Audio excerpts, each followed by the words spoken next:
warahmatullahi wabarakatuh. Selamat pagi dan salam sejahtera bagi kita semua.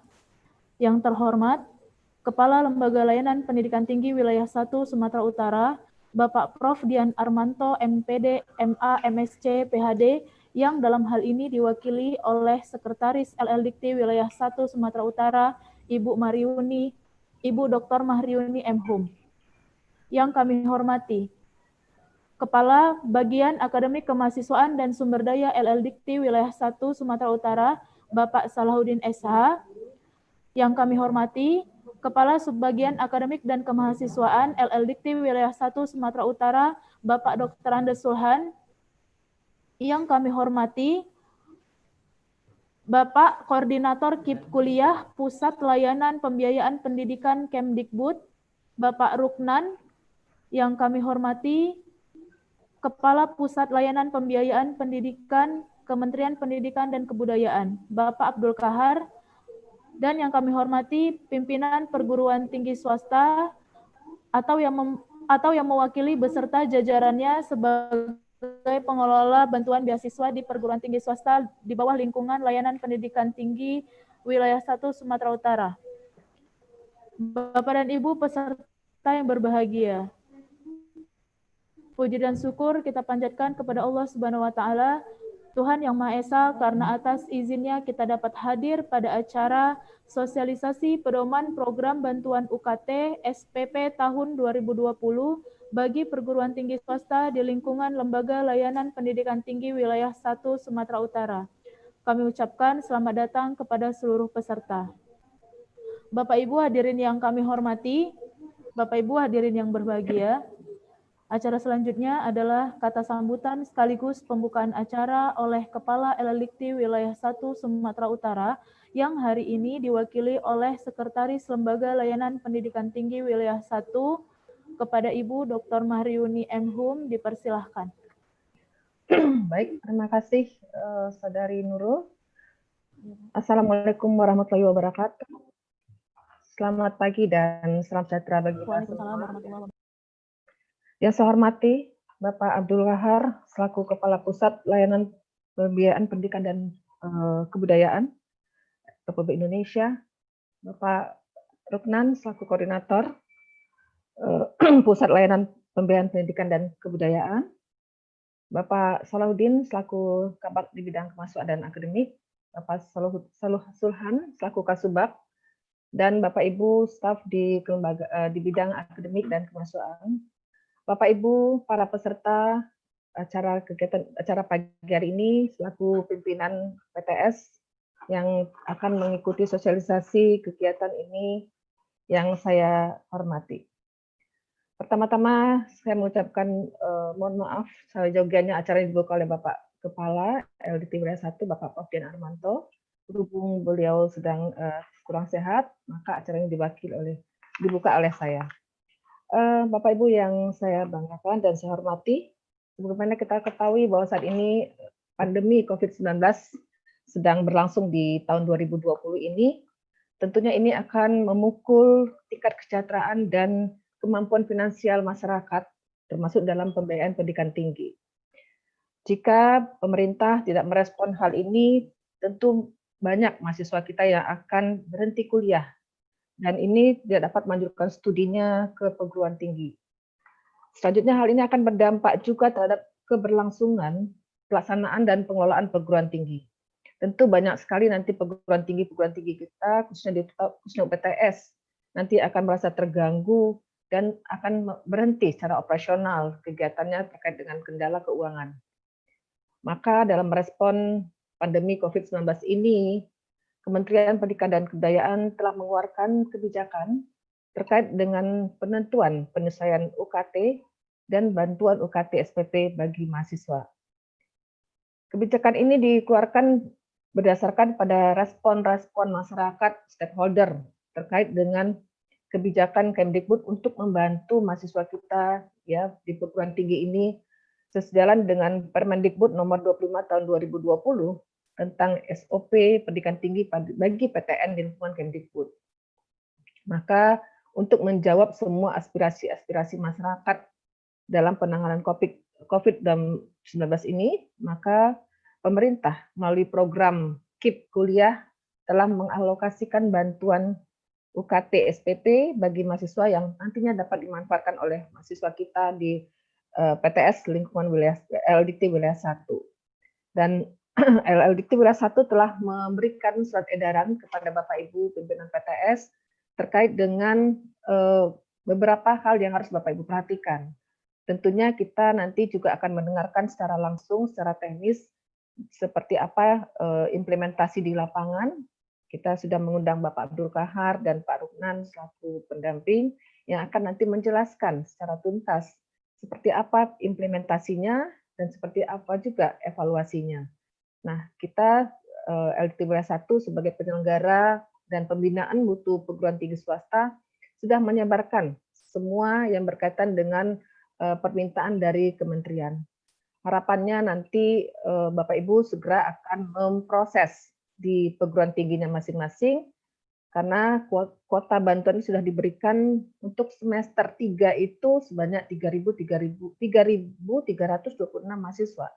Dan untuk yang semester 5 ada 5.209 mahasiswa. Dan untuk semester 7 ada 7.883 mahasiswa. Nah, untuk pemilihannya ini diserahkan kepada Bapak Ibu untuk menyeleksi ya berdasarkan kriteria yang sudah ada. Kita lihat di panduan, tentunya kita utamakan bagi Bapak Ibu mahasiswa kita yang terkendala finansial terkait dengan pandemi COVID-19 ini. Nah, nantinya juga diharapkan Bapak Ibu juga harus bisa melakukan evaluasi kelayakan ya untuk penerimaan mahasiswa ini, karena kami hanya menerima saja usulan Bapak Ibu dan selanjutnya kita nanti akan melihat berdasarkan kuota yang masuk yang sudah diberikan oleh pemerintah kepada Bapak Ibu selaku penyelenggara pendidikan tinggi di perguruan tinggi swasta. Nah, berdasarkan surat edaran kami itu bahwa Bapak Ibu sudah harus mengusulkan bantuan itu pada tanggal 24 Juli 2020 melalui link kita yang sudah kita sampaikan di web kita maupun berdasarkan surat edaran yang sudah diberikan kepada Bapak Ibu. Nah, tentunya bantuan UKT SPP ini tidak diberikan kepada perguruan tinggi yang dalam statusnya pembinaan. Jadi silakan perguruan tinggi yang tidak ada pembinaan dan tidak juga mempengaruhi berdasarkan akreditasi. Jadi memang berdasarkan memang diberikan untuk semua perguruan tinggi swasta, tapi memang ada batasan kuota yang sudah ditetapkan oleh pemerintah. Nah, Bapak Ibu tentunya juga akan merujuk kepada pedoman-pedoman yang sudah dikeluarkan oleh oleh kementerian dan itu sudah ada linknya di buku pedoman bantuan UKT. Nah, kami dari LDT Wilayah 1 sebagai pembinaan mutu perguruan tinggi tentunya berfungsi untuk menyelenggarakan, memfasilitasi kebutuhan daripada perguruan tinggi swasta dan kami juga siap untuk menerima koordinasi ya apa-apa saja Bapak Ibu perlu sampaikan bisa nanti berkontak kepada rekan-rekan kami di bidang kemahasiswaan dan akademik. Kepada Bapak Abdul Kahar, kami mengucapkan terima kasih banyak Pak yang sudah berkenan bergabung dengan LDT Wilayah 1 atas undangan kami. Sebelumnya saya juga berduka cita Pak atas mendengar kabar berpulangnya Ibu. Nah, kami atas nama Lembaga Layanan Pendidikan Tinggi Wilayah 1 turut berlasungkawa Pak. Dan alhamdulillah Bapak tetap sehat dan bersemangat dan maju terus ke depan dalam menjalankan tugas-tugas yang diemban oleh Pak Abdul Kahar. Amin, amin. Nah, kepada teman-teman di kelembagaan, di kemahasiswaan dan akademik, terima kasih sudah memfasilitasi kebutuhan ini, kegiatan ini, dan kepada Bapak Ibu pimpinan PTS, mohon maaf, tadi acaranya kita mengalami keterlambatan lebih kurang 1 jam. Seyogianya acara itu akan diberikan oleh Bapak Kepala LDT Wilayah 1 dalam memberikan awal pembuka tadi, tapi berhubung beliau kurang sehat, maka kita tunda acaranya untuk lebih kurang 1 jam. Terima kasih banyak atas partisipasi Bapak Ibu. Semoga niat baik kita ini untuk membantu daripada mahasiswa yang merupakan daripada tugas layanan LDT 1 dan juga merupakan dan ini juga amanah daripada undang-undang ya terkait dengan mencerdaskan anak bangsa. Dan terima kasih kepada kita semua. Semoga acara ini barokah. Untuk itu, acara sosialisasi pedoman program bantuan UKT SPP tahun 2020 bagi perguruan tinggi swasta di lingkungan wilayah LADP wilayah 1 saya nyatakan dibuka. Wassalamualaikum warahmatullahi wabarakatuh. Waalaikumsalam warahmatullahi wabarakatuh. Terima kasih kepada Ibu Mahriuni yang telah memberikan kata sambutannya dan telah membuka acara kita pada hari ini. Baiklah Bapak Ibu, acara selanjutnya kita mendengarkan pemaparan materi tentang pedoman bantuan UKT atau SPP tahun 2020 yang akan disampaikan oleh narasumber kita. Untuk itu kita serahkan kepada Bapak Moderator untuk memandu pemaparan materi kepada Bapak Salahuddin. Kami persilahkan.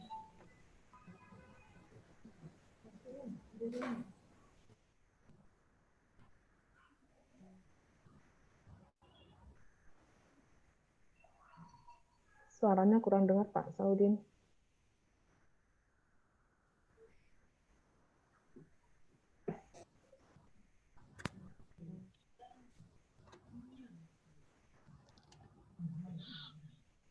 Yang kami hormati Kepala Lembaga Pendidikan Tinggi Wilayah 1 dalam hal ini diwakili oleh Ibu Sekretaris. Yang kami hormati Bapak narasumber yaitu Bapak Dr. Abdul Kahar. Yang kami hormati Koordinator KIFK Bapak Ruknan.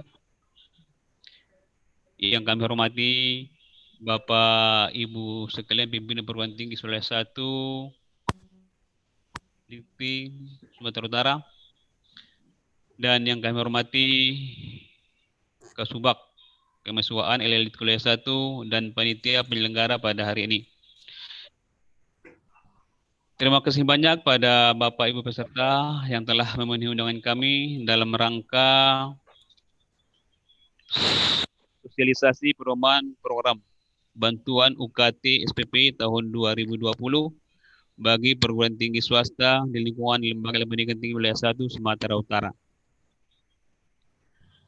Dan pada kesempatan ini saya tidak memperpanjang mukadimah, maka untuk itu kami mintakan kepada Bapak narasumber kita yaitu Bapak Kepala Pusat Layanan Pembiayaan Pendidikan Bapak Dr. Abdul Kahar untuk memberikan materi tentang mengenai bantuan UKT SPP tahun 2020 kepada Bapak Dr. Abdul Kahar. Kami persilakan dengan hormat.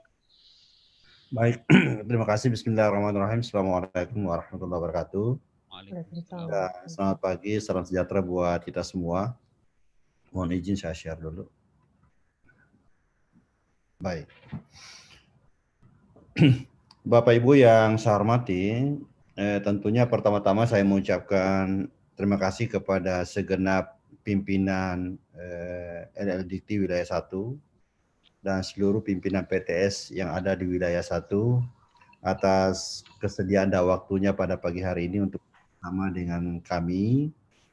Dan sekali lagi kepada teman-teman Ibu Sekretaris yang mewakili Pak Kepala, kami mengapresiasi karena ini adalah inisiatif yang luar biasa, karena tentunya dengan kondisi COVID-19 ini, hanya dengan virtual meeting seperti inilah yang memungkinkan untuk kita bisa laksanakan secara maksimal.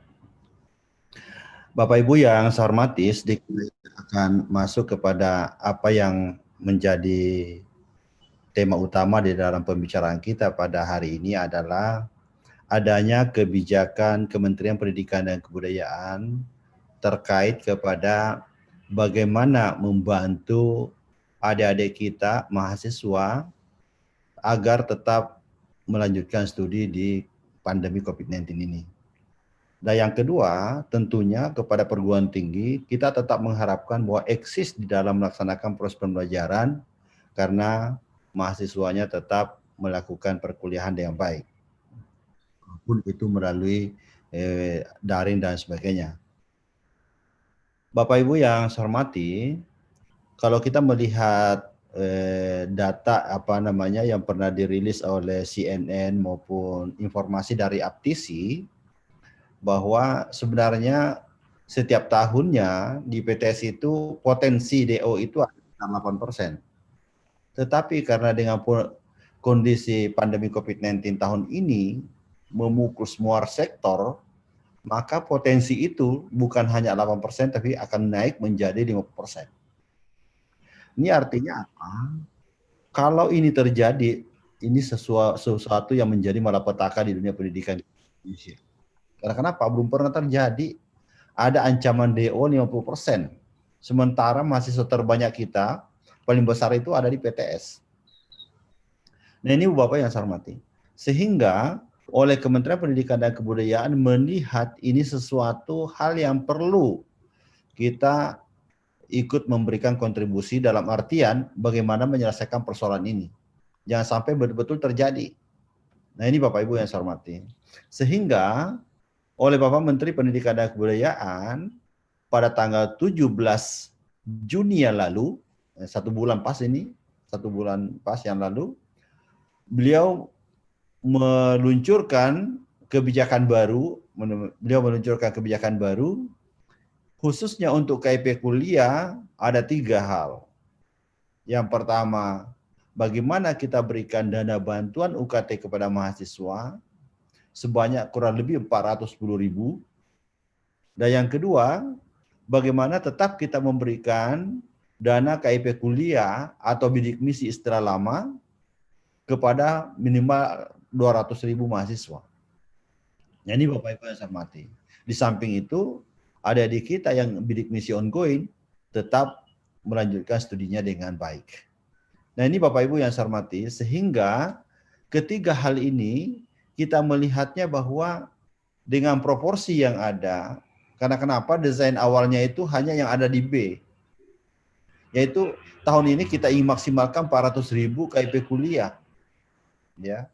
Tetapi dengan kondisi yang ada, di mana banyak informasi, banyak surat masuk dari para rektor, bukan hanya PTS, tapi termasuk PTN, bahwa banyak anak-anak kita, mahasiswa kita terdampak ini, sehingga sulit untuk melakukan pembayaran SPP. Nah ini artinya apa?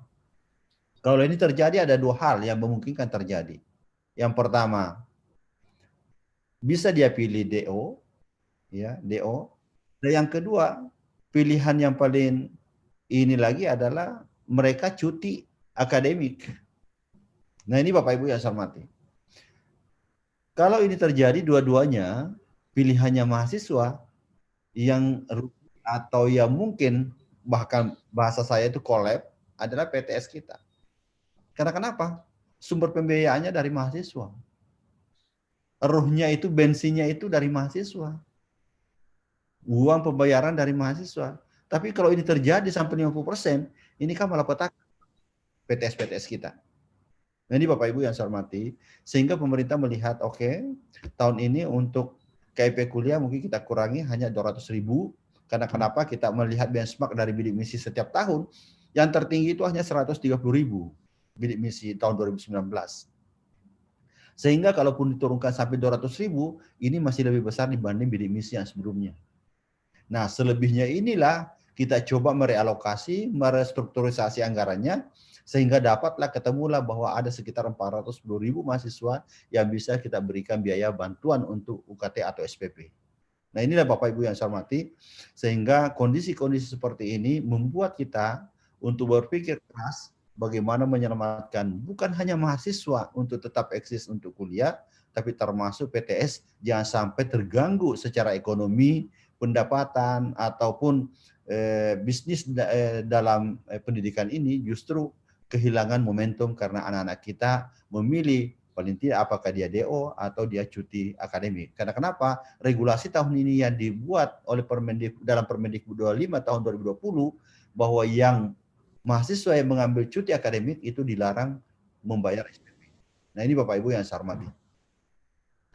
Yang kedua yang saya ingin sampaikan, berbicara bantuan UKT tadi, yang pertama yang kurang lebih 410 orang, oleh Pak Menteri melihatnya bahwa karena ini sifatnya bantuan, karena ini sifatnya darurat, kondisi COVID-19, maka janganlah mempersulit syarat-syaratnya.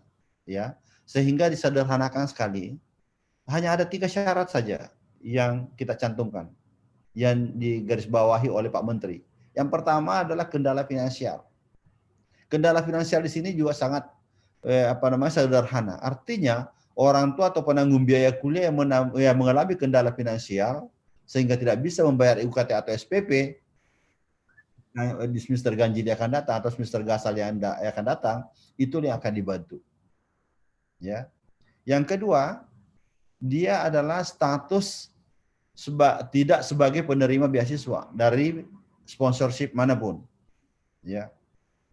Apakah itu dari dana APBD, apakah itu sponsorship dari NGO dan sebagainya, dia bukan penerima beasiswa. Terutama yang memiliki komponen untuk SPP. Taruhlah umpamanya ada bantuan dari Pemda, kabupaten masing-masing atau mungkin provinsi, ya. Karena kondisi COVID-19, ya, dia hanya berikan bantuan biaya hidup, ya. Maka dengan sendirinya itu masih memungkinkan untuk menerima bantuan SPP. Karena subsidi dari pemerintah daerah adalah untuk biaya hidup. Tetapi kalau itu subsidi dari pemerintah daerah adalah bantuan SPP, maka dengan sendirinya ini tidak bisa menerima karena ini bantuan SPP, double pembiayaan namanya. Jadi Bapak Ibu yang saya hormati. Sehingga sepanjang beasiswa itu tidak ada komponen SPP, maka dia masih berhak menerima. Ya, baik dari APBN maupun APBD ataupun dari NGO dan sebagainya. Yang ketiga adalah mahasiswa yang aktif kuliah pada semester 3, 5, atau 7. Ya. 3, 5, 7. Nah ini yang kita berikan. Seringkali muncul pertanyaan, bagaimana dengan semester 9?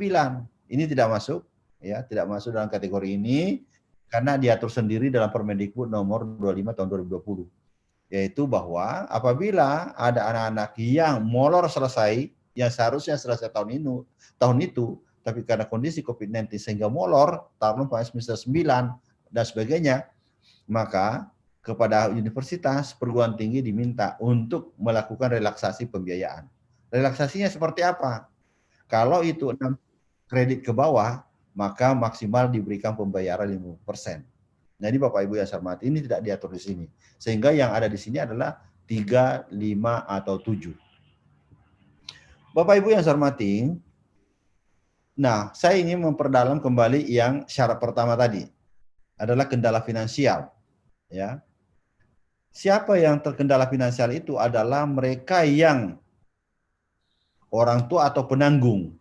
Bisa saja umpamanya omnya yang selama ini membiayai karena dia anak yatim piatu umpamanya, membiayai SPP-nya.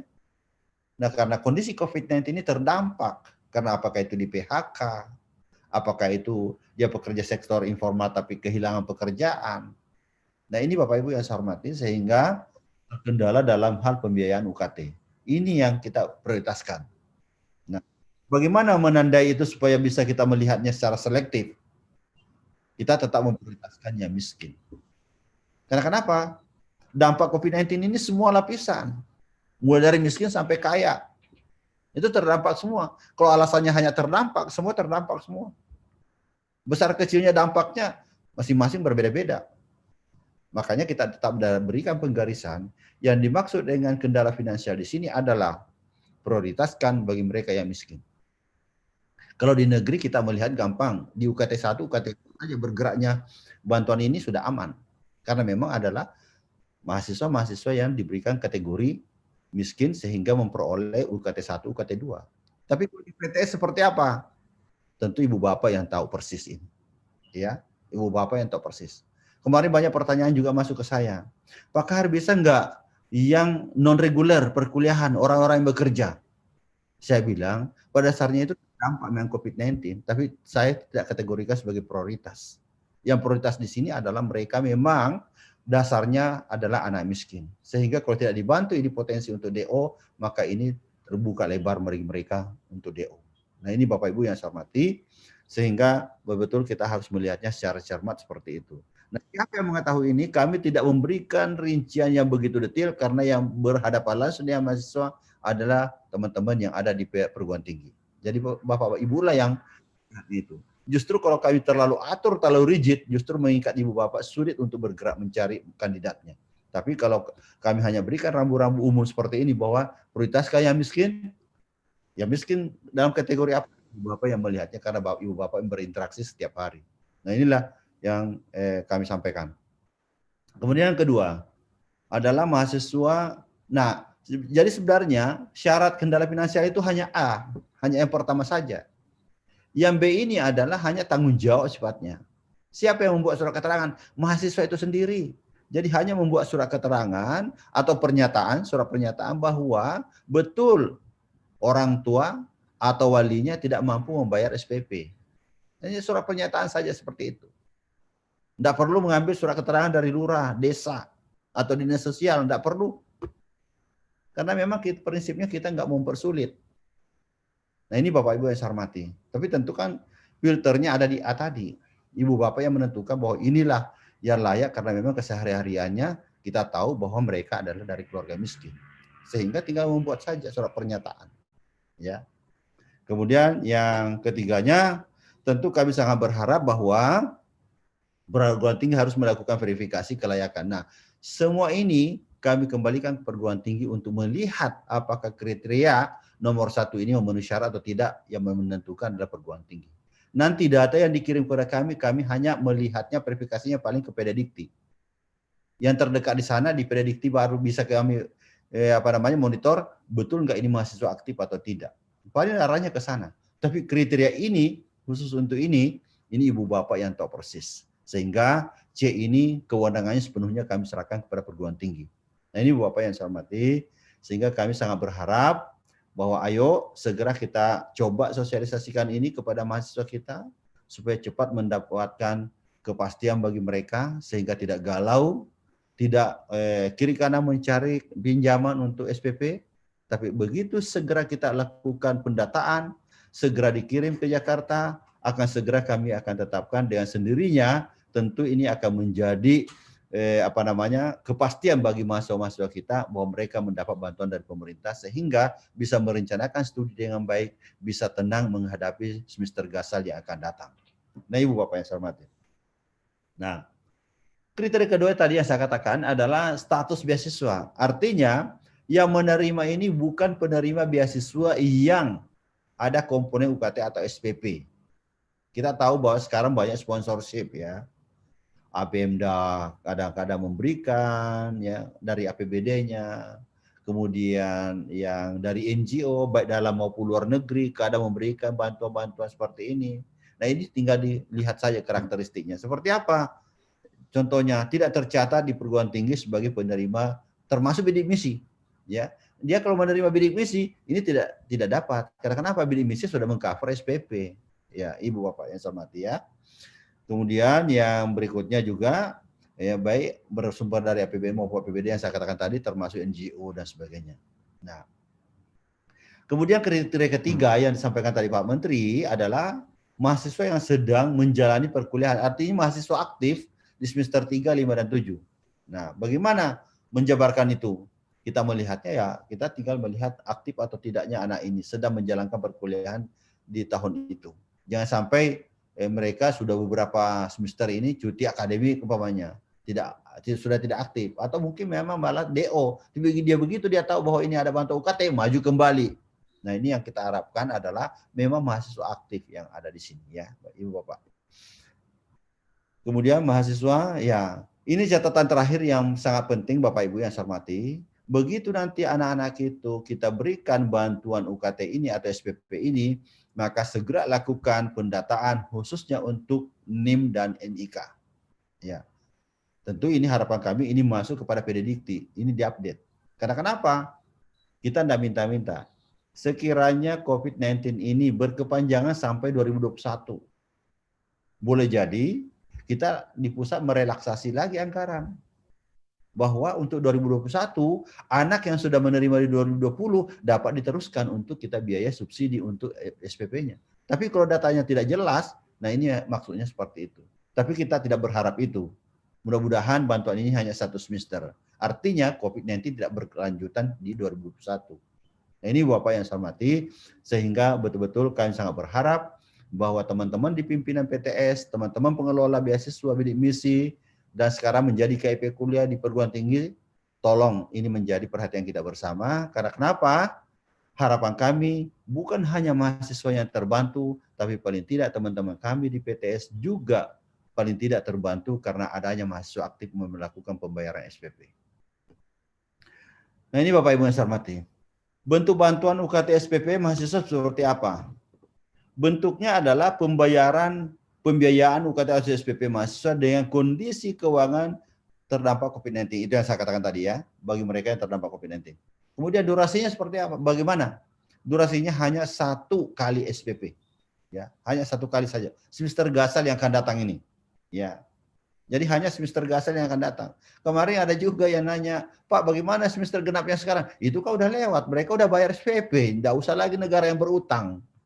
Jadi yang kita akan bayarkan adalah SPP pada semester gasal yang akan datang. Untuk itu teman-teman harus segera masukkan data kepada kami.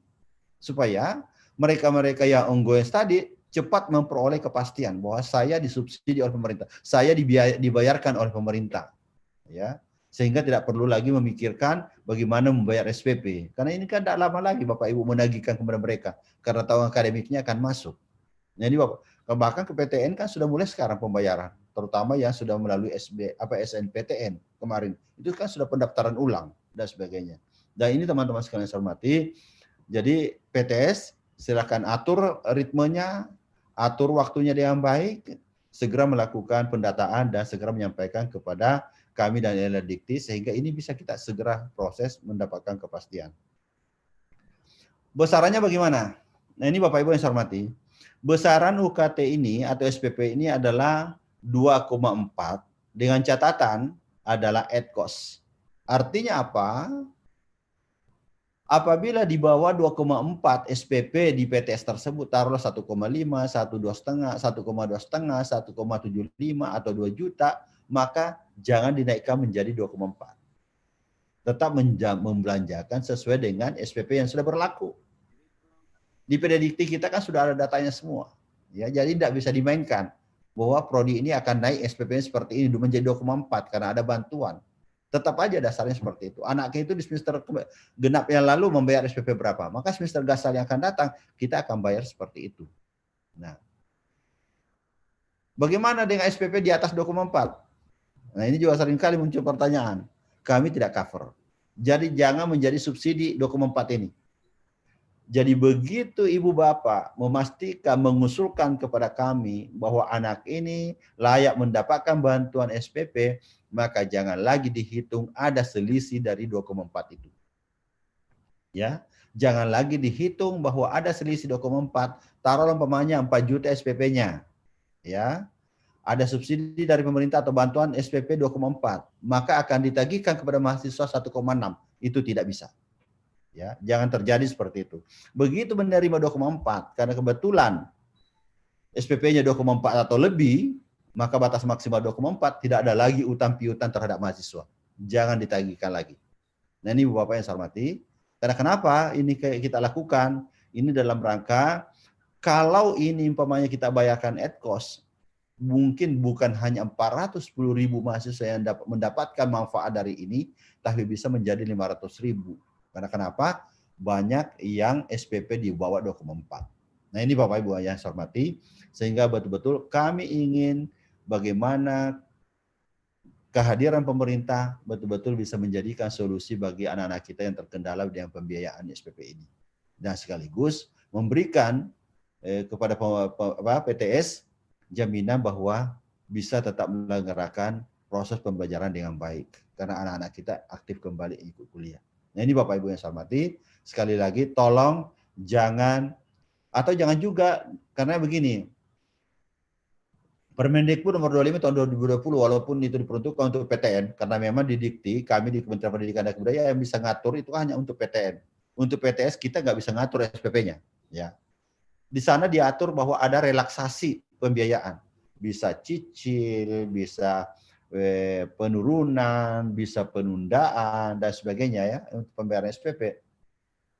Kan ini kan juga diberikan choice kepada PTS, itu juga bisa dilakukan, melakukan relaksasi karena kondisi COVID-19 ini. Maknanya apa? Jangan sampai ibu bapak taruhlah umpamanya cicil, ya, atau diskon 50% umpamanya, khusus untuk semester gasal ini. Begitu tahunya ada bantuan 2,4, 50%-nya 2,4, selisihnya nanti dibayar terutang pada mahasiswa. Itu yang saya katakan tadi. Itu tidak bisa seperti itu. Sehingga berlaku antara relaksasi dan bantuan UKT. Itu nggak bisa. Begitu masuk bantuan UKT, relaksasi tidak berlaku. Ya, itu Ibu Bapak yang saya hormati, mohon dipahami. Begitu mahasiswa itu mendapatkan bantuan UKT, maka tidak berlaku prinsip relaksasi bagi mahasiswa tersebut. Silakan berlakukan relaksasi itu kepada mahasiswa yang tidak menerima UKT. Tapi bagi mereka yang menerima UKT, maka dengan 2,4, maka itu sudah selesai. Tidak ada lagi utang piutang terhadap SPP. Nah ini Bapak Ibu yang saya hormati, mohon ini menjadi perhatian kita semuanya. Ketentuan lain, PT tidak diperkenankan memungut, itu yang saya katakan tadi ya, memungut, maaf, yang kita maksud adalah memungut tambahan biaya UKT atau SPP, ya. Jadi ini tolong menjadi perhatian kita bersama. Kemudian ketentuan lain, biaya UKT semester genap selanjutnya diserahkan kembali kepada ya. Ini artinya tadi yang saya katakan, mudah-mudahan kita berharap bahwa COVID-19 ini tidak berlanjut sampai 2021, sehingga begitu semester genap 2021 kita kembalikan lagi regulasinya yang ada di PTS. Ya. Kemudian tahapan usulan, kami sangat berharap bahwa teman-teman ini segera dilakukan. Kuota kami sudah sampaikan kepada semua LLDikti, termasuk wilayah 1, tadi Ibu Sekretaris sudah menyampaikan, ada 1.000 lebih untuk semester 3, ada 5.000 lebih untuk semester 3, ada 7.000 lebih untuk semester 7. Coba, segera dikondisikan semua ini. Karena kenapa? Nah ini kuota, tolong Ibu Bapak yang saya hormati di PTS, kalau sudah mendapat kuota dari LLDikti, antara semester 3, 5, dan 7, masing-masing angka ini tidak boleh saling subsidi. Maksudnya gini, kuotanya semester 7 itu kan lebih besar. Ternyata yang banyak membutuhkan itu semester 3, maka semester 7-nya dipindahkan ke 3, nggak boleh seperti itu. Ya. Karena kenapa? Angka ini memang kita udah klaster berdasarkan rapat trilateral kami, yaitu Bappenas dan Kementerian Keuangan, termasuk juga dipantau oleh teman-teman kita DPR. Ya. Sehingga ini angka ini akan menjadi angka KPI saya. Nah kalau terjadi dipindah-pindah di lapangan, nanti angkanya kacau. Semester 3 berapa jumlahnya, semester 5 berapa jumlahnya, semester 7 berapa jumlahnya. Sehingga nggak usah diacak-acak. Nah dikembalikan saja, lebihnya setiap semester itu, kalau lebih dikembalikan saja ke LLDikti, nanti LLDikti komunikasi kepada kami, nanti kami lagi merestribusi, ya, melakukan redistribusi lagi kepada LLDikti dan sebagainya. Sehingga kalaupun ada nanti perubahan itu tercatat di kami, bukan di masing-masing PTS atau PTN melakukan pengacakan. Jadi kembali ke kami, nanti kami lagi redistribusi untuk memberikan mana bisa dilakukan perpindahan dan sebagainya, sehingga angka itu tetap tercatat di kami. Nah ini Bapak Ibu yang saya hormati, sehingga mohon menjadi maklum untuk kita semuanya bahwa kuota ini tidak bisa dipindah-pindah antara semester. Ya. Sosialisasi teman-teman segera lakukan. Pimpinan PTS selesai kegiatan ini segera melakukan sosialisasi kepada mahasiswa. Pasang di laman masing-masing bahwa ini ada bantuan seperti ini, syaratnya seperti ini. Segera mendaftar, batas waktunya sampai tanggal sekian. Supaya ini bisa segera. Ya.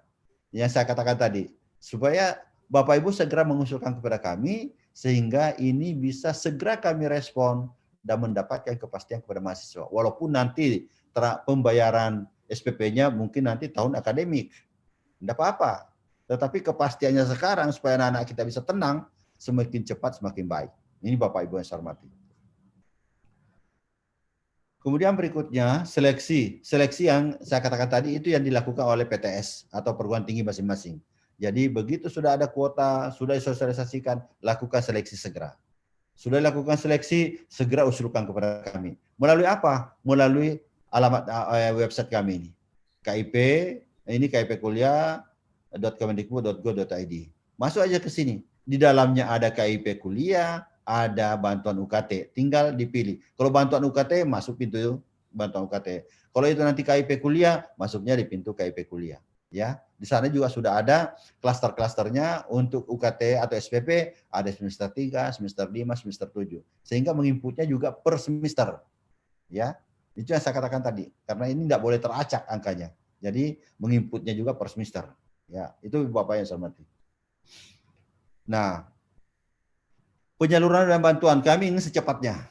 Ya, begitu Ibu Bapak usulkan, kami akan tetap melakukan validasi. Validasinya seperti tadi yang saya katakan, mungkin melalui PDDikti tadi, karena kami ingin memastikan betul enggak anak ini aktif atau tidak. Tentu dalam SIM-nya dan data yang sudah ada di PDDikti. Jangan sampai anaknya saya katakan tadi tidak aktif berkuliah. Kemudian begitu nanti kami selesai validasi, segera akan kami tetapkan dan kami lakukan pencairan. Ya, kemana kami cairkan? Ini kami akan salurkan dana ini melalui rekening perguruan tinggi. Jadi bukan ke mahasiswanya. Bantuan UKT ini karena ini SPP akan dibayar ke perguruan tinggi melalui perguruan tinggi. Karena kenapa? Itu tadi basisnya SPP sesuai dengan SPP yang berlaku pada jurusan atau prodi tersebut. Kalau melalui mahasiswa sulit untuk kita pantau apakah itu sampai ke perguruan tinggi bayar atau tidak. Jadi makanya begitu nanti kami setujui berapa jumlah orang, maka jumlah orang kami kali sesuai dengan ad cost pembayaran, jumlah anggarannya kami transfer masuk ke rekening perguruan tinggi. Nah, baru lakukan pencatatan. Tentunya Ibu Bapak, pencatatan ini segera dilakukan dengan baik, supaya bisa kita report dengan baik, supaya bisa kita pertanggungjawabkan dengan benar APBN kita. Nah, Bapak Ibu yang saya hormati, untuk kuota tahun ini, UKT atau SPP jumlahnya sebenarnya yang benar adalah 410.000. Artinya 410 tadi itu kurang lebih angka yang enak disebut itu ya. Jadi yang di masyarakat yang tahu adalah 410.000 mahasiswa yang akan dibantu oleh Kemendikbud. Tapi angka sebenarnya dalam RKKL kami adalah 419.605 orang mahasiswa untuk semester 3, 5, dan 7. Nah, bagaimana kami mendistribusikan kuota ini kepada perguruan tinggi? Kami menggunakan student body. Berapa jumlah mahasiswa di sana, berapa per semesternya kita lihat, semester 3, semester 5, semester 7, baru kami bagi persen. Nah, dari hasil itu kami distribusikan ke PTS sebanyak 60%. Jadi sekarang ini kami prioritaskan kepada PTS. Karena itu tadi data yang potensi untuk DO paling besar ada di PTS. Sehingga tahun ini bantuan UKT SPP ini kita berikan proporsi yang terbesar adalah untuk PTS. Itu 60%. Ya, 60%. Sementara untuk PTN hanya kami berikan 40% saja. Nah, kalau kita melihat student body yang ada di PTS sekitar 4,4 juta atau kurang lebih 4,5 juta, sementara di PTN hanya 1,8 juta. Nah, inilah yang kita bagi 60%, maka ketemu 251.000 untuk PTS, ada 167.000 untuk PTN. Nah, ini Bapak yang saya hormati. Nah, khusus untuk KIP kuliah saya rasa ini kan sudah pernah kita sosialisasi semuanya.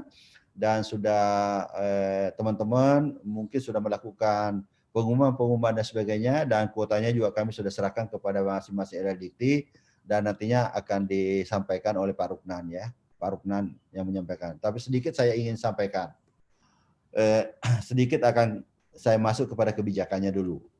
Nah, Bapak Ibu yang saya hormati, jangan sampai ada pertanyaan begini, kenapa sih pemerintah mengganti bidik misi menjadi KIP kuliah? Ya, ini seringkali muncul pertanyaan-pertanyaan seperti ini. Walaupun mungkin sudah pernah saya sampaikan, kalau sudah pernah mengikuti sosialisasi, ya intinya bahwa KIP kuliah ini untuk teman-teman di perguruan tinggi adalah merupakan perluasan akses dari program Indonesia Pintar, ya, Impres nomor 7 tahun 2015. Di sana ada program Indonesia Pintar yang diperuntukkan untuk jenjang pendidikan dasar dan jenjang pendidikan menengah. Karena itu sudah 5 tahun berlalu, sudah banyak alumninya di jenjang pendidikan menengah, maka tentunya kita tidak menghentikan bagaimana mereka-mereka ini tetap bisa meraih mimpi-mimpinya untuk sampai perguruan tinggi. Untuk itu, di tahun kelima ini, pemerintah melakukan perluasan akses program Indonesia Pintar ini harus masuk ke perguruan tinggi yang kita beri nama KIP kuliah. Ini Bapak Ibu yang saya hormati. Dengan hadirnya KIP kuliah di perguruan tinggi, tentu kita cari mana yang enak, mana yang tidak tumpang tindih, mana yang mudah bagi masyarakat, dan mana yang memudahkan untuk pengelola. Karena kenapa? Kalau bidik misi sumber pembiayaannya APBN, KIP kuliah sumber pembiayaannya APBN, kemudian dikelola di perguruan tinggi juga yang sama, menarget sasaran yang sama adalah masyarakat miskin, maka ini bisa jadi menjadi kebingungan di masyarakat, kebingungan di pengelola, demikian juga akuntabilitas dari aspek keuangan karena sumber pembiayaan yang sama. Nah ini Bapak Ibu yang saya hormati, makanya tahun ini mulai tahun 2020 kita beri label KIP kuliah, termasuk bidik misi yang ongoing. Tapi dengan catatan, semua mahasiswa bidik misi ongoing tetap kita rawat dengan baik, kita akan biayai sampai selesai melalui penganggaran KIP kuliah. Hanya satu nama penganggaran. Karena akun pembiayaan sekarang hanya ada namanya Program Indonesia Pintar. Nah ini Bapak Ibu yang saya hormati, sehingga jangan sampai masih ada pertanyaan-pertanyaan seperti itu, baik dari mahasiswa maupun dari masyarakat. Kenapa bidik misi dihilangkan? Sebenarnya bukan dihilangkan, karena kita tidak mau tumpang tindih aja program, karena itu tadi sumber pembiayaan sama, dikelola oleh orang yang sama, kemudian target grup dari sasarannya juga sama. Sehingga ini memudahkan untuk satu brand, maka kita hanya memberikan nama yaitu KIP kuliah. Nah barangkali itu Bapak yang saya hormati, pengantar dari saya, nanti selanjutnya diteruskan oleh Pak Ruknan, dan saya ingin menggarisbawahi beberapa hal yang terkait dengan biaya tadi untuk UKT. Tolong Ibu Bapak, seperti tadi sudah diantarkan oleh Ibu Sekretaris, intinya bahwa kalau KIP kuliah masih berlaku istilah akreditasi. Tapi kalau bantuan UKT ini tidak membeda-bedakan, tidak mendiskriminasikan antara akreditasi perguruan tinggi. Jadi semua perguruan tinggi yang sudah beroperasional dan mahasiswanya di sana terancam untuk DO karena COVID-19 ini, maka bisa diberikan akses untuk memperoleh UKT atau SPP. Nah ini Bapak Ibu yang saya hormati, jadi tidak berbasis akreditasi. Beda dengan KIP kuliah. Barangkali itu pengantar dari saya, Ibu Moderator. Pak Moderator, mohon maaf. Terima kasih atas segala perhatian. Mohon izin nanti saya 10.30 saya live di grup ini karena ada pertemuan meeting yang di room sebelah. Nanti semua tanya jawab dan sebagainya, ada tim saya yang ikut hadir, ada Pak Ruknan, mungkin juga tim dari KIP kuliah ikut bergabung. Tentunya saya berharap untuk memberikan respon dari beberapa pertanyaan dari peserta pada pagi hari ini. Terima kasih atas segala perhatian, mohon maaf atas segala kekurangan. Wassalamualaikum warahmatullahi wabarakatuh. Waalaikumsalam warahmatullahi wabarakatuh.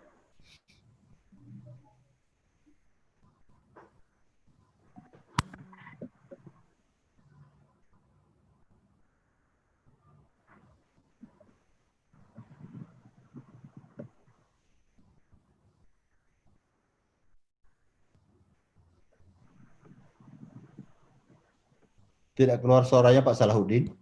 Oh, tidak keluar Pak ya? Ya. Halo? Ya, udah keluar Pak, udah keluar. Oke.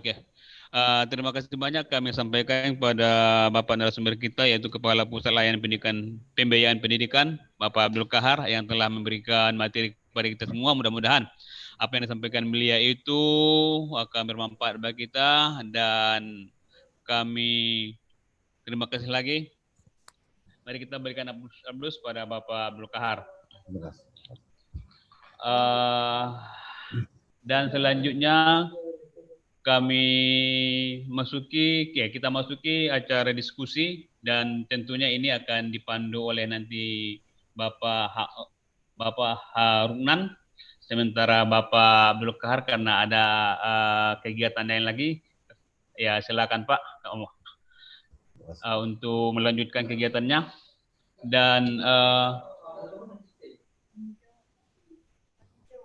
Dan apakah Bapak Abdul Kahar masih ada waktu lagi untuk apa? Masih ada 7 menit Bapak. 7 menit. Oke. Silakan kepada Ibu Bapak peserta untuk diskusi tanya jawab dengan kegiatan kita ini, yaitu UKT SPP tahun 2020 dengan catatan melambaikan tangan dan dari PTS mana. Kami persilakan. Dan apa yang dipandu oleh Ibu Nurul tentunya. Ya, oke, terima kasih. Mengangkat tangan. Bapak Ibu, silakan bagi yang mau bertanya Bapak Ibu. Singamangaraja mengangkat tangan. Oke, silakan si Singamangaraja untuk di-unmute. Silakan dari Universitas Singamangaraja.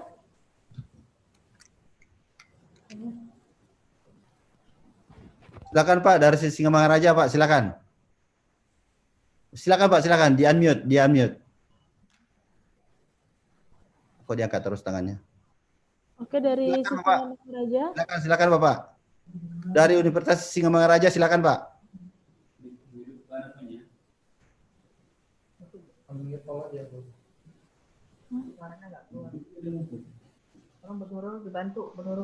Ya, oke. Sinyalnya mungkin itu, sinyalnya. Oke, sudah Pak. Oke, silakan Pak. Silakan Pak, silakan.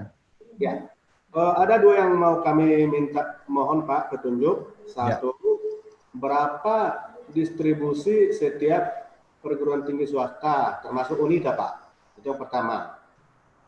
Yang kedua, kiranya ada format yang baku supaya bisa setiap mahasiswa mengisinya. Kiranya ada format yang baku supaya setiap mahasiswa bisa mengisinya dengan baik. Nah, itu aja Pak, yang dua itu. Terima kasih. Oke, saya langsung respon aja Ibu Pak Salahuddin ya. Pertama, berapa distribusi itu tergantung di LLDikti Bapak ya. Jadi Ibu kami hanya memberikan kuota besarnya ke LLDikti, nanti mereka yang mendistribusikan. Karena yang paling dekat dengan PTS mengetahui kapasitas, mengetahui student body dan sebagainya, seperti umpamanya tadi kami lakukan, itu adalah LLDikti masing-masing. Sehingga nanti distribusi dari sana. Kemudian yang kedua, format. Intinya untuk rekrutmen masing-masing silakan Pak. Tapi begitu masuk di website kami itu sudah terformat di situ Bapak. Karena modelnya sistem melalui aplikasi Bapak ya. Jadi udah dengan sendirinya di sana. Jadi kami tidak menerima usulan manual. Hanya melalui aplikasi yang sudah ada. Jadi soal rekrutmennya menjaring di Bapak Ibu silakan kembangkan sendiri. Mau buat semacam formatnya silakan, mau online supaya langsung nanti bisa kita link ke kami itu lebih memudahkan. Jadi silakan Pak ya. Jadi atau mau diinisiasi dengan LLDikti silakan, kami tidak ada masalah. Yang penting kalau sudah masuk dalam sistem kami itu sudah satu format semuanya. Itu Pak ya. Oke Bapak, dari Singamangaraja sudah puas Pak dengan jawabannya? Sudah Pak. Oke. Selanjutnya ini ada dari Universitas HKBP Nomensen yang mau bertanya. Silakan Bapak. Terima kasih Bu Nurul. Saya ingin bertanya kepada Pak Dr. Abdul Kahar. Ya. Yang pertama yang ingin saya tanyakan, saya sudah baca semuanya. Yang pertama yang ingin saya tanyakan karena berhubungan dengan pembayaran uang kuliah akan datang. Kapan kira-kira tepatnya ditentukan yang diterima untuk program ini supaya kami bisa mengarrange-nya untuk kemungkinan untuk pembayaran untuk bagi yang tidak lolos nanti bagi untuk pembayaran cicilan pertama untuk tahun semester ganjil yang akan datang. Yang kedua, Pak, saya ingin bertanya itu masuk ke rekening ke rekeningnya universitas atau ke rekeningnya yayasan universitas? Karena ada dua rekening, ke rekening mana? Ke rekening universitasnya atau ke rekening yayasan? Kemudian yang ketiga, yang terakhir ini Pak. Nah, apakah mahasiswa, tadi kan mahasiswa yang sedang menerima bantuan beasiswa dari bidik misi ataupun pihak lain. Bagaimana bagi yang sudah pernah tetapi tidak sedang? Artinya dia sudah pernah tetapi tidak sedang sekarang menerima, tetapi dia membutuhkan. Itu saja pertanyaan saya, Pak. Terima kasih. Saya dari Universitas Akapurno Mensen Medan. Terima kasih, Pak. Oke. Saya langsung aja, Mbak Moderator ya, Pak Salahuddin, silakan, Pak Bapak. Nurul. Iya, Saya silakan, langsung Bapak. aja. Kapan waktunya? Ini yang saya katakan tadi, Pak. Segera saja, supaya bisa mendapatkan kepastian kepada mahasiswa. Tapi soal pembayarannya, tentu kita melihat waktu kapan memang di kampus Bapak itu pembayaran SPP. Ya Bapak ya. Jadi selama kurun waktu pembayaran SPP di kampus Bapak itu kapan. Tetapi untuk pemastian kepada anak-anak kita, segera aja diajukan kepada kami. Sehingga kami segera bisa menetapkan. Ya Bapak ya. Jadi itu yang pertama. Kemudian yang kedua, masuk ke rekening mana? Terserah Bapak, mau rekening yang mana kami gunakan. Yang selama ini SPP-nya kemana? Rekening yayasan atau universitas? Jadi kami mengikutinya saja, Pak. Mana rekening yang Bapak berikan kepada kami, yang selama ini digunakan untuk SPP mahasiswa, itu saja kami disampaikan kepada kami, Pak. Tapi harapan kami, sedapat mungkin adalah himbara, Bapak ya, himbara. Karena kenapa? Bank penyalur kami adalah himbara. Supaya tidak ada RTGS lagi, sehingga ada buah pembiayaan pemanya ke Bapak dan sebagainya. Ya, jadi gunakan aja bank himbara supaya bisa tidak menggunakan RTGS. Kemudian yang ketiga, bagaimana yang pernah menerima beasiswa? Contoh, kalau umpamanya kontraknya S1, saya rasa itu kan rata-rata kontraknya 4 tahun Pak ya kalau S1. Kalau diploma 3 ya 6 semester umpamanya. Nah yang saya maksud ini apakah hanya sifatnya bantuan stimulus saja yang Bapak maksud sehingga terputus? Karena kalau kontrak beasiswa rata-rata biasanya kan sampai selesai. Tapi kalau stimulus umpamanya hanya sifatnya temporer. Umpamanya pernah menerima waktu semester 1 menerima bantuan atau semester 2 3 menerima bantuan. Tapi terputus hanya sampai dengan semester itu sehingga semester 5-nya nanti maka tidak ada sponsor. Nah, itu kan mungkin bukan sponsor beasiswa. Kalau beasiswa itu kan semuanya full, Pak. Ya. Artinya kalau tidak menerima pada semester itu artinya masih layak karena sudah tidak ada sponsor, ya. Tapi itu lagi catatannya Pak, bukan orang yang molor kuliahnya Pak, ya. Seperti saya katakan tadi semester 9, seharusnya hanya sampai semester 8 kontraknya umpamanya di perguruan tinggi karena dia S1 sampai semester 8. Tapi kondisi COVID-19 ini hingga molor sampai semester 9, ini tidak masuk kategorinya. Yang kami biayai hanya 357 saja. Gitu ya Pak. Silakan Bu Moderator. Iya. Selanjutnya dari Politeknik Wilmar Bisnis, silakan Pak. Oke. Dari Politeknik Wilmar Bisnis. Ini juga ada pertanyaan dari Universitas Batuta ya, Universitas Batuta di link. Apakah ada evaluasi setelah PTS menerima bantuan UKT SPP? Harapan kami tetap ada, dalam artian tentu evaluasi yang dilaksanakan oleh Dikti. Betul nggak mahasiswa itu tentu memantau apakah mahasiswa itu tetap kuliah atau tidak, jangan-jangan tidak kuliah menerima bantuan UKT. Nah tentu tetap ada, tetapi tentunya evaluasinya seperti apa kami serahkan sepenuhnya kepada Dikti ya. Karena kenapa? Kalau kami semua di Jakarta terlalu jauh rentang kendali Pak untuk kami monitor semua. Kami serahkan sepenuhnya kepada Dikti saja. Oke. Dari Politeknik Wilmar Bisnis Indonesia ada? Kalau tidak ada, selanjutnya dari Universitas Katolik Santo Thomas.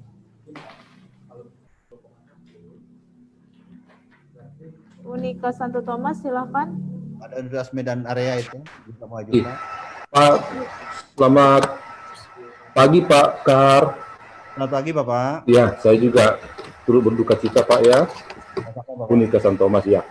Yang ingin saya tanya Pak, berarti skemanya adalah berapa pun uang kuliah kita tetap dibantu 2,4. Itu yang pertama langsung ya Pak ya. Baik. Ya, betul. Ya, jadi arsitektur misalnya kami 12 juta tetap 2,4 disubsidi kira-kira gitu Pak ya. Kasih Pak. Yang pertama, yang kedua, ini kan perlu cepat. Kemarin kita juga ada pertemuan dengan Wagub bantuan COVID, tapi tidak terrealisasi. Jadi kita harap dorongan dari LLDikti sangat penting ini juga Pak, tidak dari Jakarta, dari satu supaya juga kita bisa lebih dorong mahasiswa kita secepatnya supaya mereka juga ada kepastian kuliah.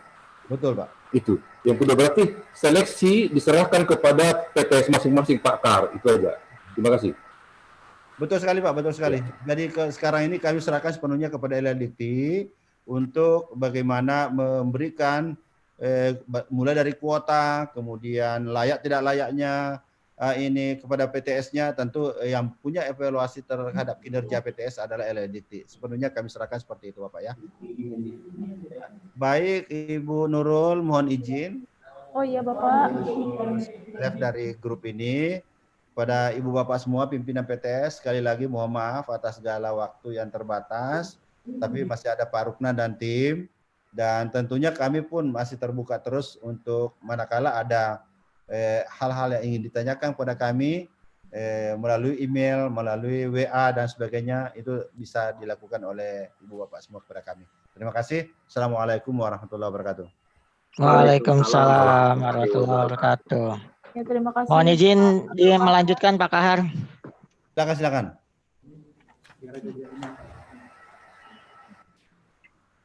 Ya, terima kasih banyak kepada Pak Abdul Kahar atas materinya hari ini. Selanjutnya kita lanjut dengan Bapak Rukman ya Pak ya. Baik. Terima kasih Bu Nurul. Ya, Bapak. Assalamualaikum warahmatullahi wabarakatuh. Waalaikumsalam. Ya, baik, yang kami hormati Bu Ses, Bu Mariudi, dan juga di jajaran LLDikti wilayah 1 Sumatera Utara. Bapak Ibu yang kami hormati, saya lihat dari daftar undangan itu hanya materi UKT, jadi ya Bapak dan Ibu, mungkin saya akan menambahkan sedikit. Nanti juga ada tim kami dari tim teknis Puslapdik, ya. Nanti ada Pak Dean, Pak Sony, dan mungkin juga ada Pak Yoni dan Pak Yoni. Nanti menambahkan terkait dengan format, ya. Format mungkin saya tayangkan dulu formatnya. Tadi yang ada yang minta format. Nanti dijelaskan Pak Dean dan Pak Sony mungkin terkait dengan format ini ya. Ini format dari kami Puslapdik.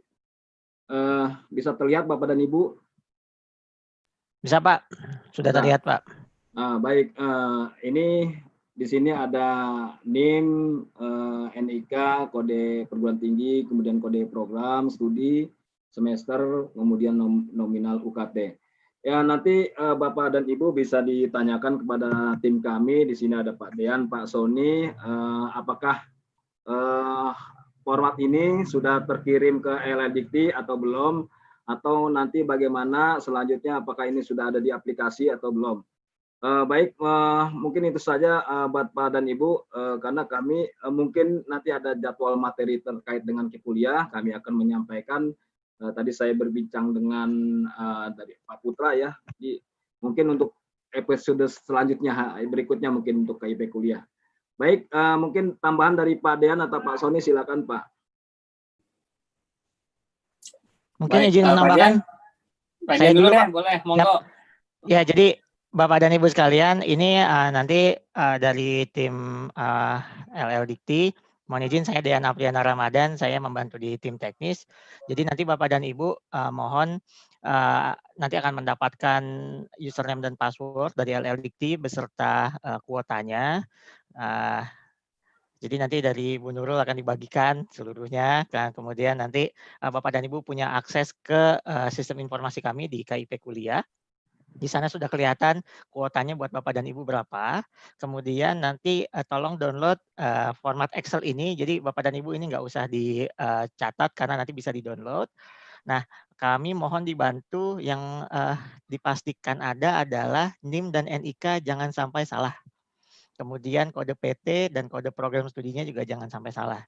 Dan untuk pencairannya untuk saat ini karena kami diperintahkan untuk cepat, maka Bapak dan Ibu mohon anak-anak yang nanti diajukan ke sini, mahasiswa-mahasiswa yang diajukan ke sini, setelah diajukan ke kami, nanti kami akan mengecek ke PD-Dikti dia ada atau tidak.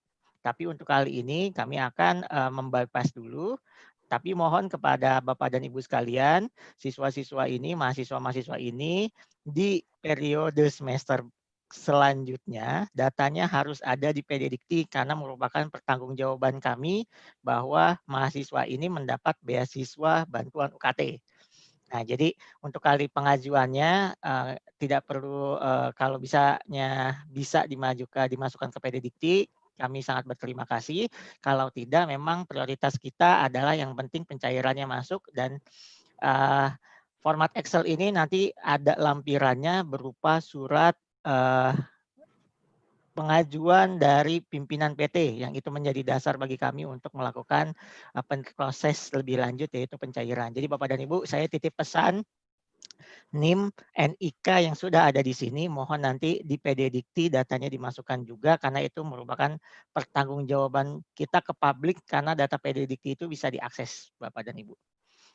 Itu aja mungkin dari Pak Sony, silakan Pak.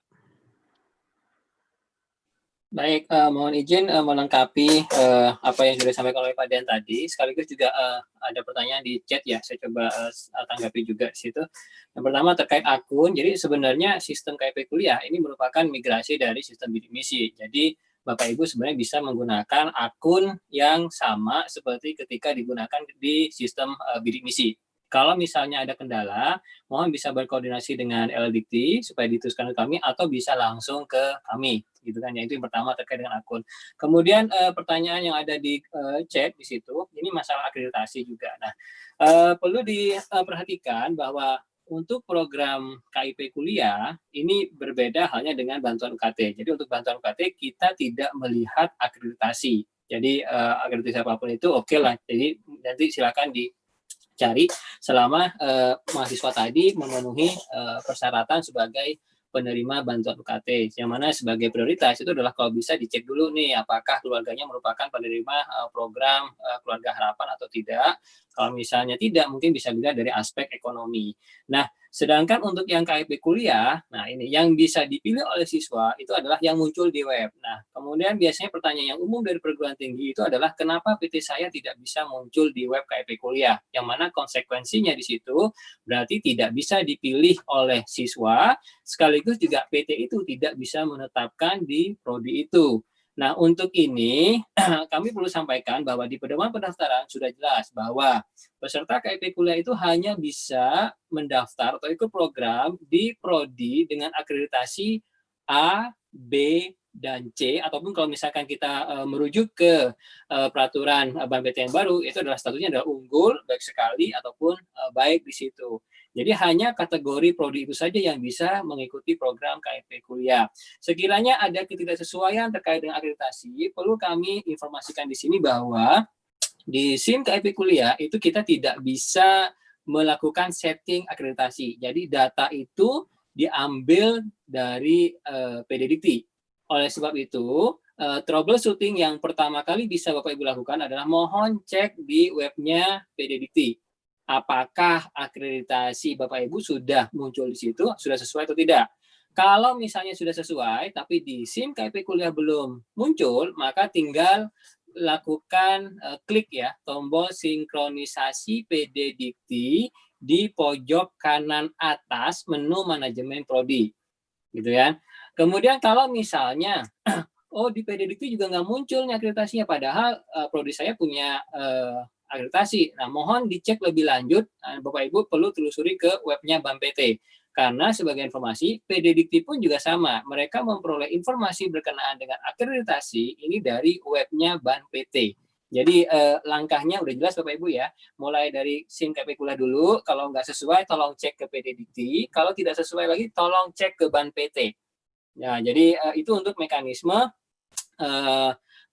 prodi yang bisa muncul dan yang tidak bisa muncul di web KIP kuliah. Mungkin juga sebagai catatan juga, kalau misalnya prodi Bapak Ibu belum punya akreditasi tapi di situ merupakan prodi penugasan, nah ini mungkin mohon bisa menginformasikan kepada kami sekaligus menyertakan ya bukti valid yang menyatakan bahwa prodi yang memang dibuka di perguruan tinggi Bapak Ibu sekalian itu merupakan prodi penugasan.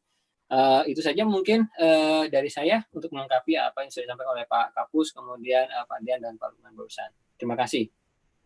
Baik, Pak Sony, Bapak Ibu sekalian, jadi batas waktu untuk pengusulan ke kami batasi akhir Oktober, jadi sama dengan KIP kuliah. Tapi mohon jangan kalau bisa September itu sudah wanti-wanti untuk batas akhirnya gitu ya. Dan jangan sampai kelewat Oktober, ya. Jangan sampai November. Ini akan menyulitkan bagi kami dalam pengaturan masalah keuangan nanti.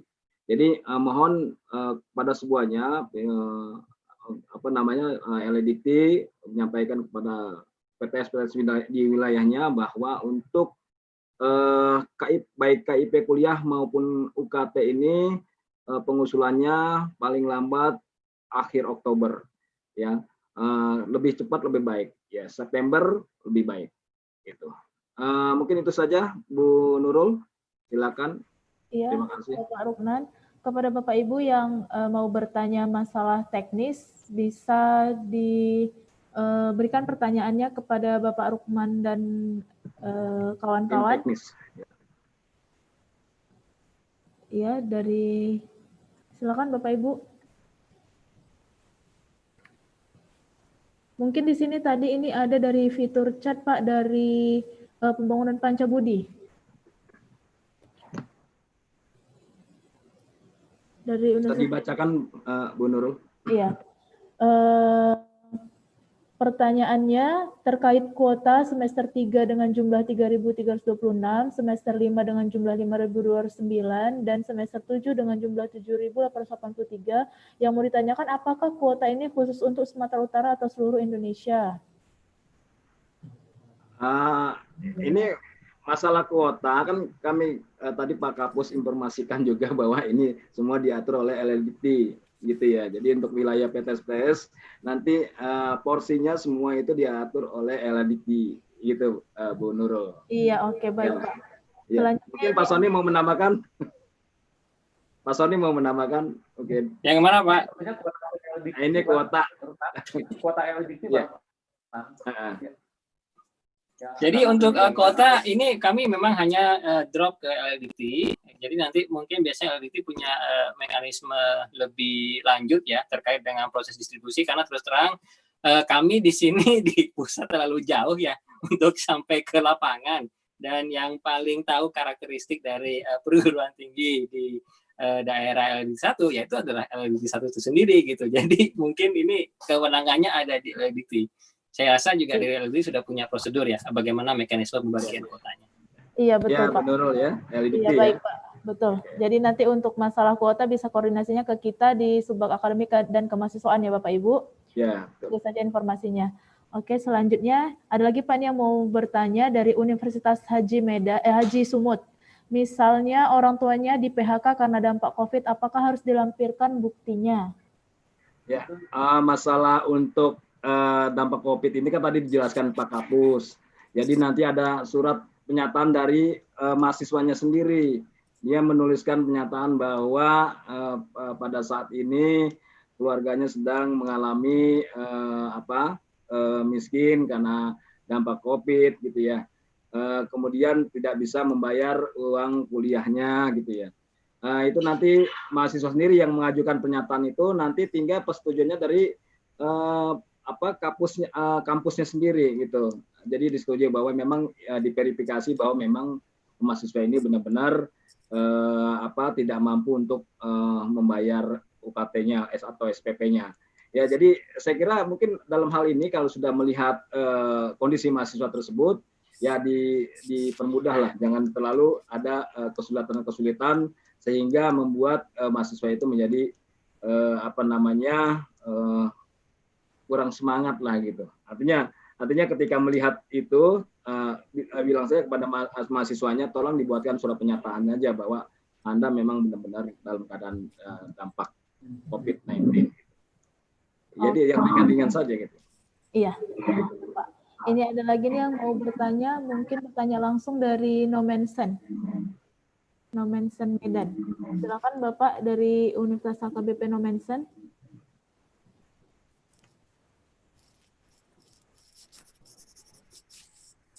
Oke, makasih Bu Nurul. Ya, silakan Bapak. Ya, saya ingin bertanya kepada LLDikti lah istilahnya. Ini yang saya lihat tabel di sini yang disampaikan oleh Pak Ruknan ini ada tabel template bantuan UKT dengan 1, 2, 3, 4, 5, 6 kolom tanpa nama ya, tanpa nama. Tapi sementara yang lampiran kami terima harus ada nama. Lampiran yang kami terima surat dari LLDikti 1 itu ada 14 kolom. Yang lampirannya ini yang kami sudah terima ya, secara hard copy ini ada 14 kolom itu, termasuk alamat orang tua, pekerjaan orang tua, nama orang tua, alamat mahasiswa, dan nomor HP, dan segala macam. Yang mana sebenarnya yang ini, atau yang mana yang kami ikutin ini sekarang ini, Bu Nurul? Makasih. Mungkin saya bisa menjawab, Bu Nurul. Ya, nanti terkait dengan nama dan sebagainya, mungkin bisa ditambahkan saja, Pak. Cuman ini kan terkait dengan aplikasi nanti yang akan dibuat oleh Pak Sony CS ini. Mungkin Pak Sony, silakan Pak Sony terkait dengan ini.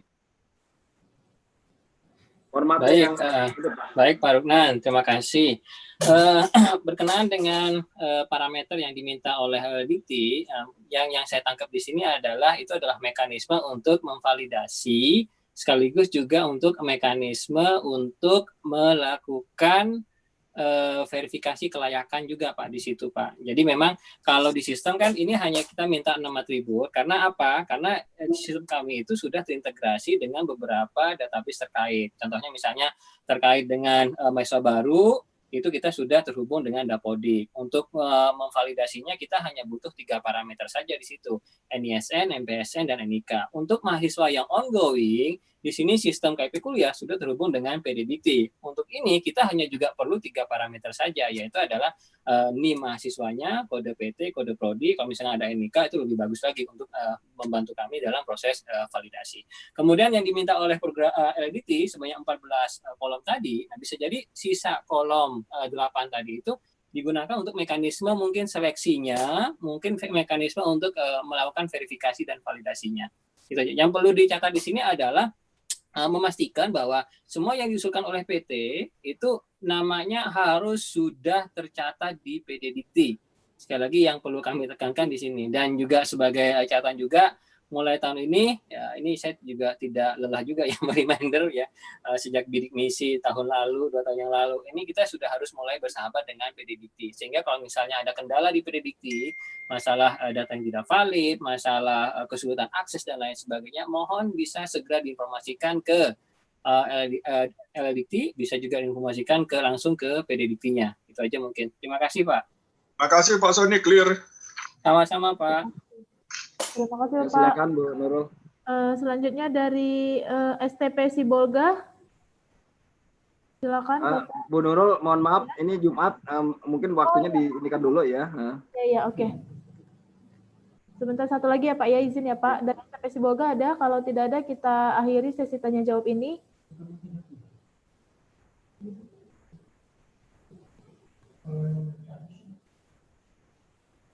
Oke, dari STP Sibolga silakan.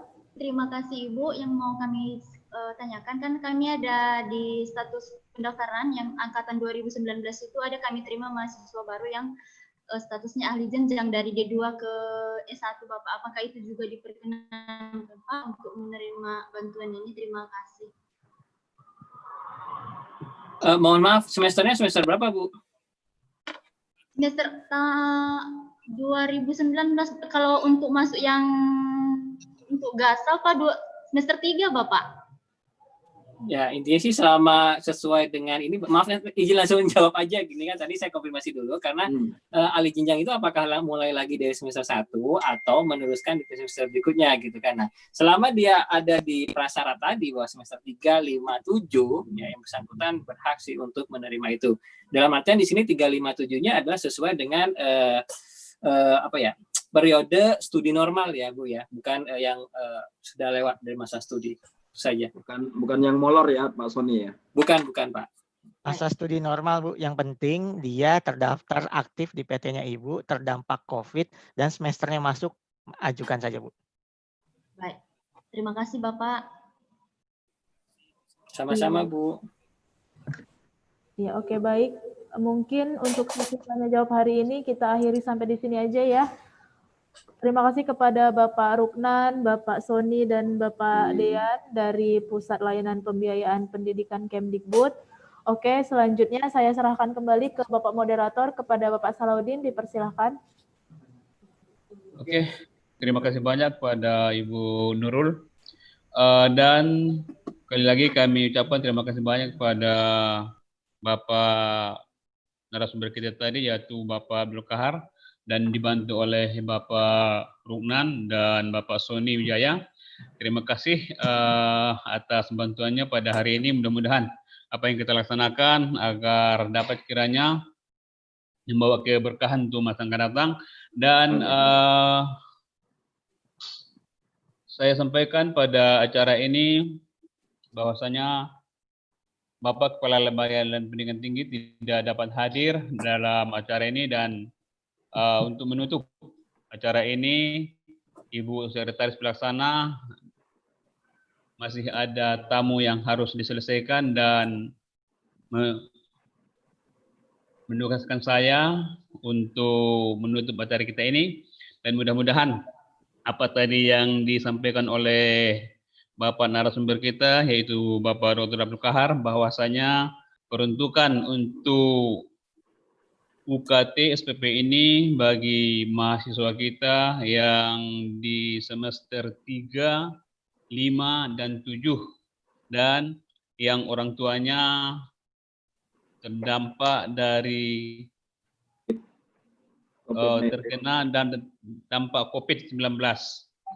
Dan yang saya sampaikan lagi, tekankan pada Bapak Ibu pimpinan perguruan tinggi yang disampaikan oleh Bapak Abdul Kahar tadi, bahwasanya apabila SPP pada perguruan tinggi swasta itu adalah kurang dari 2.400.000, maka yang dituliskan nantinya pada aplikasi sesuai dengan SPP yang sebenarnya.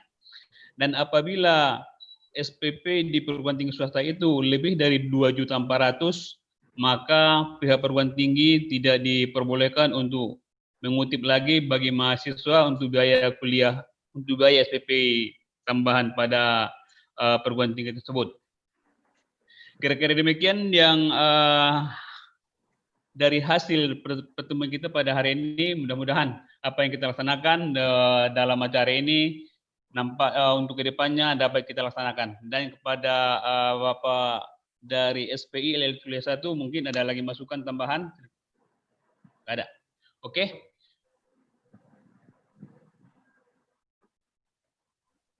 Ada. Habis. Oke. Dengan berakhirnya acara ini, saya tutup acara ini dengan mengucapkan alhamdulillahirabbil alamin. Sosialisasi pedoman program bantuan UKT SPP tahun 2020 bagi perguruan tinggi swasta lingkungan Lembaga Pendidikan Tinggi Wilayah 1 saya tutup dengan resmi. Terima kasih. Terima kasih. Terima kasih Pak Salahuddin, terima kasih Mbak Nurul. Terima kasih Pak Salahuddin. Mbak Nurul, terima kasih Pak Putra, semuanya, Pak Kepala, Pak Buses juga semuanya. Mohon maaf, pimpinan menyimak. wilayah LDK 1 semuanya terima kasih. Selamat berjuang membagikan kuota. Semangat Mbak Nurul. Sudah memfasilitasinya. Terima kasih semuanya. Assalamualaikum warahmatullahi wabarakatuh. Mohon izin live Mbak Bipin ya. Ya, silakan Bapak. Terima kasih Mbak. Ya baik, acara kita hari ini sudah selesai Bapak Ibu. Bagi yang mau live udah bisa di live roomnya. Terima kasih atas partisipasinya semua. Assalamualaikum warahmatullahi wabarakatuh.